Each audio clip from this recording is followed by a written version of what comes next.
এই কয়েক মিনিট কথা বলে শেষ করব। আল্লাহ রাব্বুল আলামিন মহাগ্রন্থ আল কোরআনের ছোট্ট একটি সূরার মধ্যে বললেন ওয়াল আসর। প্রথম শব্দটা ওয়াও, ওয়াও তাসমিয়া। আল্লাহ কসম খেয়েছেন, সময়ের কসম। আল্লাহ তাআলা কসম খেয়েছেন, আল্লাহ সময়ের কসম খেয়েছেন, দুপুরবেলার কসম খেয়েছেন, চন্দ্র সূর্যের কসম খেয়েছেন। আল্লাহ এভাবে তার সৃষ্টি জীবের কসম খেতে পারেন। আর আমরা যে কসম খাই, আল্লাহে, আল্লাহর কসম। একটা মাসলা বলি, আমরা আল্লাহ সৃষ্টি জীব, আশরাফুল মাখলুকাত, আমরা বান্দা।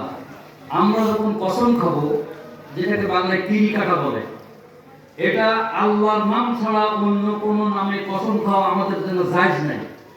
আমরা অনেক সময় কসম খাই, আমার মায়ের কসম, ছেলের মাথায় হাত দিয়ে কসম, কি বলেন, আমার বৃদ্ধির কসম, মায়ের দুধের কসম, এই পাকা ইটের করে দাঁড়িয়ে বললাম, হ্যাঁ, ছাদের নিচে দাঁড়িয়ে কথা বললাম। এরকম ধরনের কথাবার্তা বলা আমাদের জন্য জায়েজ নাই, এটা শিরক, এটা হারাম। কসম আমরা খেতে পারবো শুধুমাত্র আল্লাহর নামে। কার নামে? আল্লাহে, বিল্লাহে, তাল্লাহে, এই শব্দ ছাড়া কসম খাওয়া যাবে না।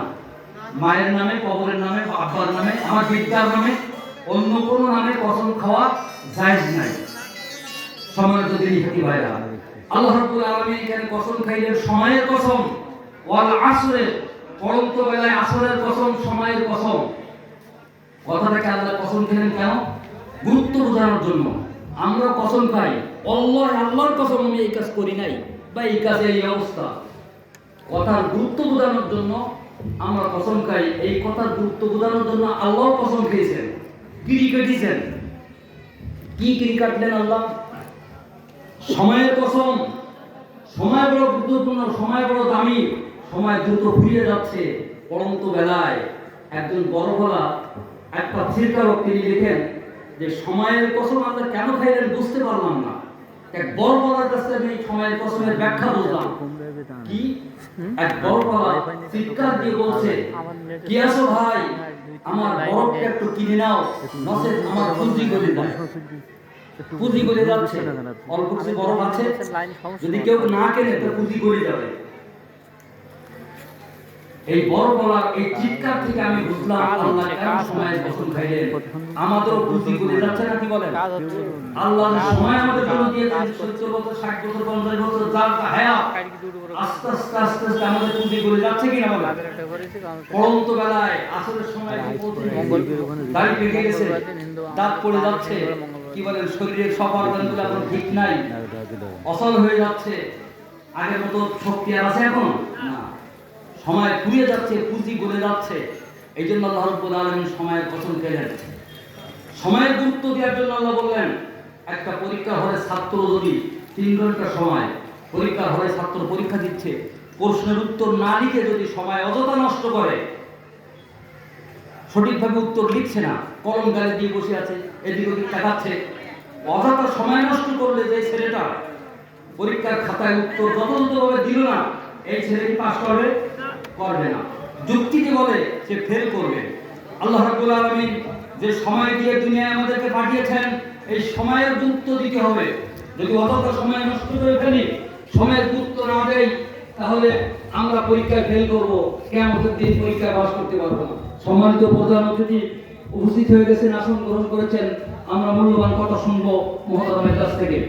এই জন্য আল্লাহ রাব্বুল আলামিন সময়ের কসম খেয়ে সময়ের গুরুত্ব দেওয়ার জন্য আল্লাহ তাআলা আমাদেরকে বললেন, কি বললেন? ওয়াল আসরে ইন্নাল ইনসানা লাফি খুস, সমস্ত মানুষ ক্ষতির মধ্যে, ইল্লাল্লাযিনা আমানু,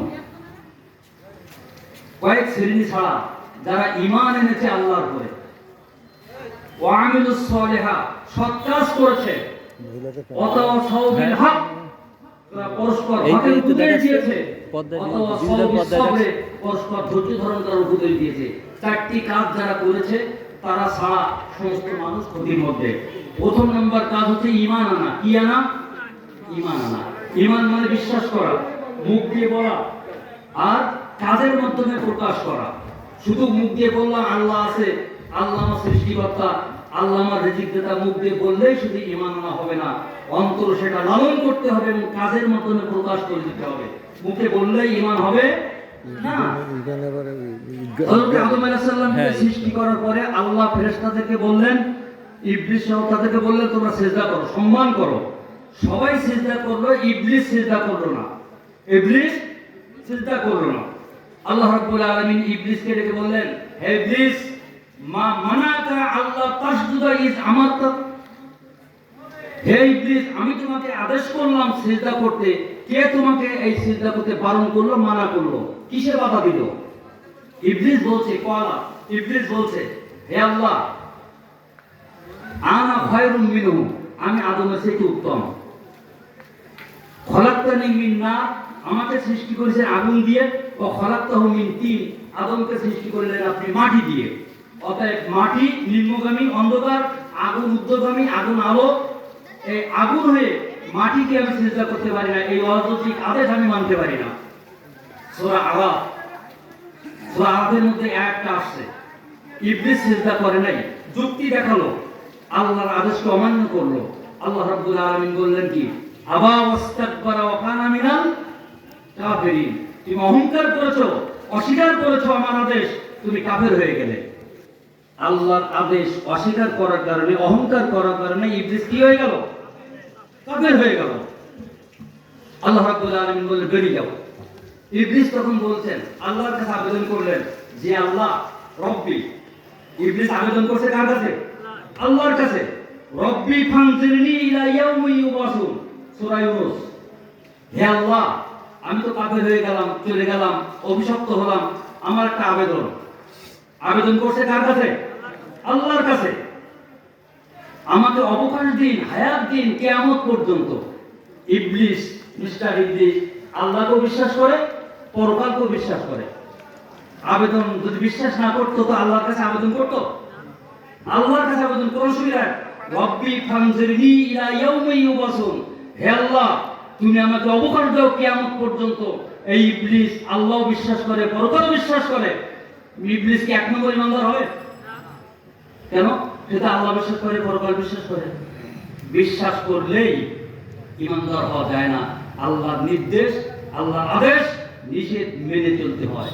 আমরা বান্দা, আল্লাহ আছে, আল্লাহকে বিশ্বাস করি, পরকাল বিশ্বাস করি, দোজখ বেহেশত বিশ্বাস করি, কিন্তু আমলে সলেহ, নেক কাজ করব না, ইমানদার হওয়া যাবে না। এই জন্য কোরআন শরীফ দেখবেন পড়ে, ইল্লাল্লাযিনা আমানু ওয়া আমিলুস সালিহাত, যখনই ঈমান আনার কথা বলা হয়েছে সাথে সাথে আমলে সলেহ, নেক কাজ করার কথা বলা হয়েছে।